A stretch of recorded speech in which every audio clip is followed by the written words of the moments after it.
മൂസായുടെ ജനത അദ്ദേഹം പോയതിനുശേഷം അവരുടെ ആഭരണങ്ങൾ കൊണ്ടുണ്ടാക്കിയ മുക്രയിടുന്ന ഒരു കാളക്കുട്ടിയുടെ സ്വരൂപത്തെ ദൈവമായി സ്വീകരിച്ചു. അതവരോട് സംസാരിക്കുകയില്ലെന്നും അവർക്ക് വഴി കാണിക്കുകയില്ലെന്നും അവർ കണ്ടില്ലേ? അതിനെ അവർ ദൈവമായി സ്വീകരിക്കുകയും അതോടെ അവർ അക്രമികളാവുകയും ചെയ്തിരിക്കുന്നു. അവർക്ക് ഖേദം തോന്നുകയും തങ്ങൾ പിഴച്ചുപോയിരിക്കുന്നു എന്ന് അവർ കാണുകയും ചെയ്തപ്പോൾ അവർ പറഞ്ഞു, ഞങ്ങളുടെ രക്ഷിതാവ് ഞങ്ങളോട് കരുണ കാണിക്കുകയും ഞങ്ങൾക്ക് പൊറുത്തു തരികയും ചെയ്തിട്ടില്ലെങ്കിൽ തീർച്ചയായും ഞങ്ങൾ നഷ്ടക്കാരിൽപ്പെട്ടവരായിരിക്കും. കുപിതനും ദുഃഖിതനുമായിക്കൊണ്ട് തന്റെ ജനങ്ങളിലേക്ക് മടങ്ങി വന്നിട്ട് മൂസ പറഞ്ഞു, ഞാൻ പോയ ശേഷം എന്റെ പിന്നിൽ നിങ്ങൾ പ്രവർത്തിച്ച കാര്യം വളരെ ചീത്ത തന്നെ. നിങ്ങളുടെ രക്ഷിതാവിന്റെ കൽപ്പന കാത്തിരിക്കാതെ നിങ്ങൾ ധൃതി കൂട്ടിയോ? അദ്ദേഹം പലകകൾ താഴെയിടുകയും തന്റെ സഹോദരന്റെ തല പിടിച്ച് തന്റെ അടുത്തേക്ക് വലിക്കുകയും ചെയ്തു. സഹോദരൻ പറഞ്ഞു, എന്റെ ഉമ്മയുടെ മകനെ, ജനങ്ങൾ എന്നെ ദുർബലനായി ഗണിച്ചു, അവരെന്നെ കൊന്നേക്കുമായിരുന്നു. അതിനാൽ എന്നോട് കയർത്തുകൊണ്ട് നീ ശത്രുക്കൾക്ക് സന്തോഷത്തിന് ഇടവരുത്തരുത്. അക്രമികളായ ജനങ്ങളുടെ കൂട്ടത്തിൽ എന്നെ കണക്കാക്കുകയും ചെയ്യരുത്.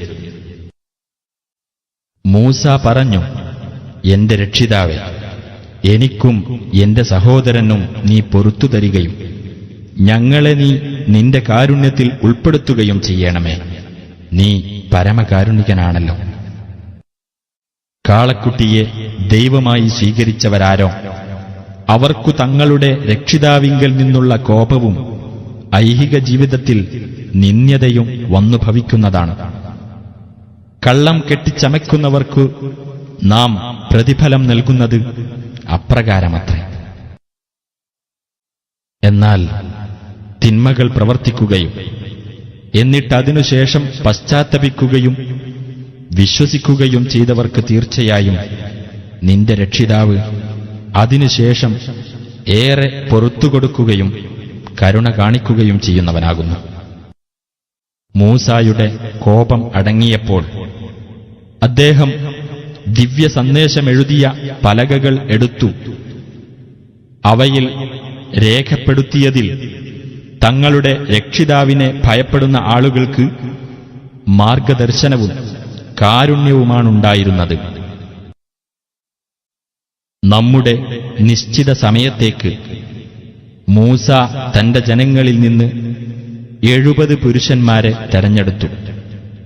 എന്നിട്ട് ഉഗ്രമായ കുലുക്കം അവർക്ക് പിടിപെട്ടപ്പോൾ അദ്ദേഹം പറഞ്ഞു, എന്റെ രക്ഷിതാവേ, നീ ഉദ്ദേശിച്ചിരുന്നെങ്കിൽ മുമ്പ് തന്നെ അവരെയും എന്നെയും നിനക്ക് നശിപ്പിക്കാമായിരുന്നു. ഞങ്ങളുടെ കൂട്ടത്തിലെ മൂഢന്മാർ പ്രവർത്തിച്ചതിന്റെ പേരിൽ നീ ഞങ്ങളെ നശിപ്പിക്കുകയാണോ? അത് നിന്റെ പരീക്ഷണമല്ലാതെ മറ്റൊന്നുമല്ല. അതുമൂലം നീ ഉദ്ദേശിക്കുന്നവരെ നീ പിഴവിലാക്കുകയും നീ ഉദ്ദേശിക്കുന്നവരെ നീ നേർവഴിയിലാക്കുകയും ചെയ്യുന്നു. നീയാണ് ഞങ്ങളുടെ രക്ഷാധികാരി. അതിനാൽ ഞങ്ങൾക്ക് നീ പൊറുത്തു തരികയും ഞങ്ങളോട് കരുണ കാണിക്കുകയും ചെയ്യണമേ. നീയാണ് പൊറുക്കുന്നവരിൽ ഉത്തമൻ. ഇഹലോകത്തും പരലോകത്തും ഞങ്ങൾക്ക് നീ നന്മ രേഖപ്പെടുത്തുകയും ചെയ്യണമേ. തീർച്ചയായും ഞങ്ങൾ നിന്നിലേക്ക് മടങ്ങിയിരിക്കുന്നു. അല്ലാഹു പറഞ്ഞു, എന്റെ ശിക്ഷ ഞാൻ ഉദ്ദേശിക്കുന്നവർക്ക് ഏൽപ്പിക്കുന്നതാണ്. എന്റെ കാരുണ്യമാകട്ടെ സർവവസ്തുക്കളെയും ഉൾക്കൊള്ളുന്നതായിരിക്കും. എന്നാൽ ധർമ്മനിഷ്ഠ പാലിക്കുകയും സകാത്ത് നൽകുകയും നമ്മുടെ ദൃഷ്ടാന്തങ്ങളിൽ വിശ്വസിക്കുകയും ചെയ്യുന്നവരായ ആളുകൾക്ക് പ്രത്യേകമായി ഞാൻ അത് രേഖപ്പെടുത്തുന്നതാണ്.